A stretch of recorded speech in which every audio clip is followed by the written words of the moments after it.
सर्वांना नमस्कार। जागरूक नागरिक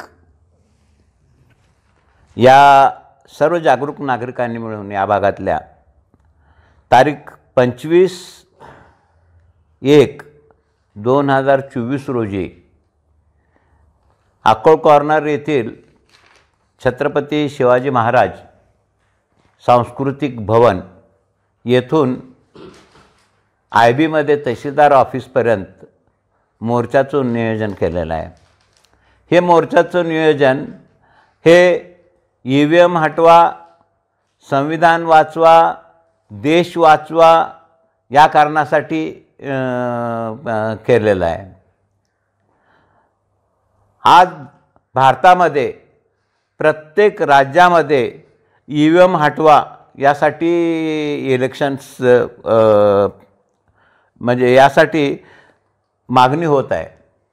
सगळ्यात महत्त्वाचं म्हणजे ही मागणी का व्हायला लागली की सगळे लोक हे संविधान प्रेमी आहेत, देशप्रेमी आहेत आणि त्यामुळं जोपर्यंत संविधान टिकवायचं असेल तर आणि लोकशाही टिकवायची असेल तर जी निवडणूक प्रक्रिया आहे ती अत्यंत पारदर्शी होणं गरजेचं आहे।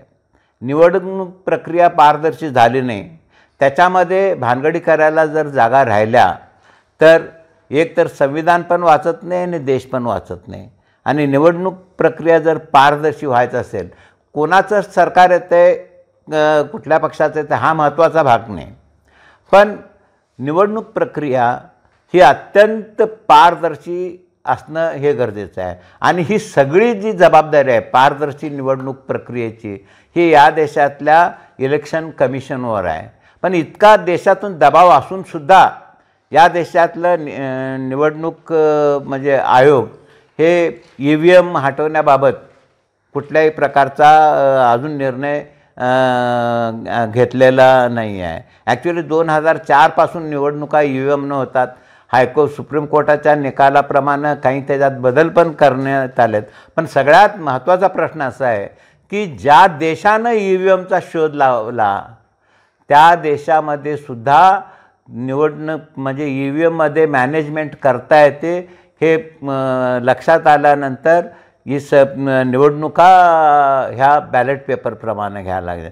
जगातल्या अत्यंत प्रगत देशांनी, अमेरिकेसारख्या प्रगत देशांनी सुद्धा EVM द्वारे इलेक्शन घ्यायचं बंद केलेलं आहे आणि बॅलेट पेपरद्वारे हे करायला लागले आहेत। जर्मनीसारख्या देशाच्या सुप्रीम कोर्टानं EVM वापरून इलेक्शन घेणं हे घटनात्मक नाही असा सुप्रीम कोर्टानं निकाल दिला आहे जर्मनीच्या। जगामध्ये सगळीकडे EVMला विरोध होत असताना नेमकं याच देशात असं काय झालं बाबा की EVMला असावंच म्हणून काही जण हे करायला लागलेत। जर नागरिकांचाच विश्वास नसला EVMवर तर ते ठेवून लोकशाही वाचणार नाही आहे आणि त्याच्यामुळं EVM हटवणं हे अत्यंत गरजेचं आहे। EVM हटवलं तर सगळ्या गोष्टी होणार आहेत, त्यामुळं आपल्याला संविधान वाचणार आहे आणि देश पण वाचणार आहे। आम्ही या भागातल्या सर्व प्रमुख जे लोक आहेत त्या सर्व प्रमुख लोकांना आम्ही त्यांच्या गाठीभेटी घेतलेल्या आहेत आणि त्यांना रिक्वेस्ट केलेले आहे की बाबा तुम्ही सगळेच हे करा, म्हणजे तुमच्या सर्व कार्यकर्त्यांना आणि सहकाऱ्यांना या मोर्चामध्ये सहभागी व्हायला म्हणजे विनंती करा। ते सगळे बहुतेक सगळे मोठे मोठे राजकारणातले लोक ह्याच्यात येणारच आहेत, पण त्यांनी त्यांच्या सहकाऱ्यांना पण हे केलं सांगितलेलं आहे। दुसरी गोष्ट अशी की हा कुठल्याही पक्षाचा मोर्चा नाही आहे, हा कुठल्याही पक्षाचा मोर्चा नाही आहे। जे नागरिक अगदी म्हणजे हे आहेत, व्हिजिलंट आहेत, व्होटर व्हिजिलंट आहेत, ज्यांना या देशाची काळजी आहे, अशा सगळ्यांनी मिळून हा मोर्चा काढायचा आहे। हा कुठल्या पक्षाचा नाही, कुठल्या गटाचा नाही, कुठल्या धर्माचा नाही, कशाचा नाही। आणि त्यामुळे 25 तारखेला आपण सगळ्यांनी हे छत्रपती शिवाजी महाराज सांस्कृतिक भवन निपाणी अकोळ कॉर्नर इथं जमून मोर्चानं तहसीलदार ऑफिसला येऊन त्यांना एक निवेदन द्यायचं, जे निवेदन ते इलेक्शन कमिशन ऑफ इंडियाला पाठवतील. आणि त्यामुळं ही जी मूवमेंट चाललेली आहे देशामध्ये, EVM हटाव आणि देश बचाव, या मूवमेंटला बळ मिळणार आहे.